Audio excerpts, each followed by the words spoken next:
បាទសួស្តីបាទបងប្អូនពុកម៉ែមីមីងដែលនិយមលេងឆ្នោតខ្មែរលុតត្រីជារៀងរាល់ថ្ងៃបាទហើយសម្រាប់ថ្ងៃទី30នេះយើងក៏មាននៅតម្រុយលេខល្អបាទសម្រាប់លេខតូចសម្រាប់ឆ្នោតខ្មែរបាទគឺគ្រប់ម៉ោងតែម្ដងដើម្បីចែកជូនទៅកាន់ពុកម៉ែមីមីងទាំងអស់គ្នាសម្រាប់កំសាន្តនិងដើម្បីយកទៅធ្វើការផ្សងសំណាងផងដែរអញ្ចឹងបងប្អូនយើងជួយចុចជាវចុច Subscribe ហើយដាក់សញ្ញារូបកណ្ដឹងផងបាទ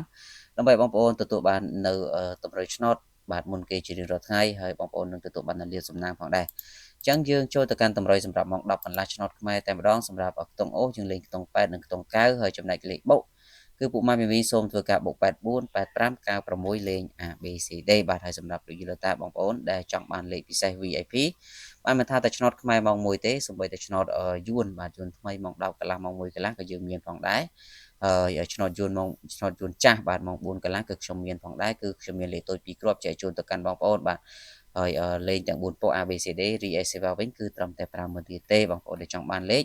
អាចឆាតចូល page ទាំងអស់គ្នាហើយបញ្ជាក់ដែលចង់បានលេខនឹងចង់បានឆ្នោតអីគេបាទហើយបងប្អូនឆាតចូលណាគឺខ្ញុំនឹងចែកជូននៅលេខពិសេសគឺលេខច្បាស់គឺ90%តែម្ដងដែលចែកបាទបើស៊ីតែមួយគ្រាប់ឬក៏ចេញត្រឡប់អញ្ចឹងបងប្អូនទាំងអស់គ្នាដែលចង់លេងអាចធ្វើការឆាតចូល page ទាំងអស់គ្នាគឺខ្ញុំបានបញ្ជាក់គឺឆ្នោតហ្នឹងទើបលេខដែលខ្ញុំចែកជូនហ្នឹងគឺទាល់តែចេញចំ 100% ទើបខ្ញុំយកសេវាពីបងប្អូនបាទហើយសេវាគឺត្រឹមតែ50000រៀលតែប៉ុណ្ណោះអញ្ចឹងបងប្អូនដែលចង់បានលេខបងប្អូនគ្រាន់តែធ្វើការឆាតចូល page មកបាទសម្រាប់ម៉ោង3:45នាទីយើងលេងខ្ទង់40និងខ្ទង់50ចំពោះលេខបុកយើងបុក47 48និង51បាទ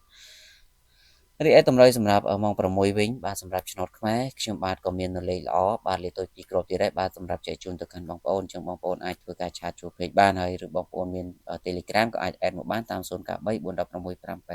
586នេះបាទអញ្ចឹងយើងបន្តទៅមុខទៀតបាទសម្រាប់ម៉ោង7:45ចំពោះលេខអូសយើងអូសខ្ទង់20និងខ្ទង់30ហើយចំណែកឯលេខបុកពុកម៉ែមីមីងសូមបុក23 24 37លេខ A B C D ចឹងខ្ញុំបាទក៏សូមអរគុណពុកម៉ែមីមីងដែលបានធ្វើការចំណាយពេលវេលាបាទដ៏មានតម្លៃក្នុងការតាមដានវីដេអូតាំងពីដើមរហូតដល់ចប់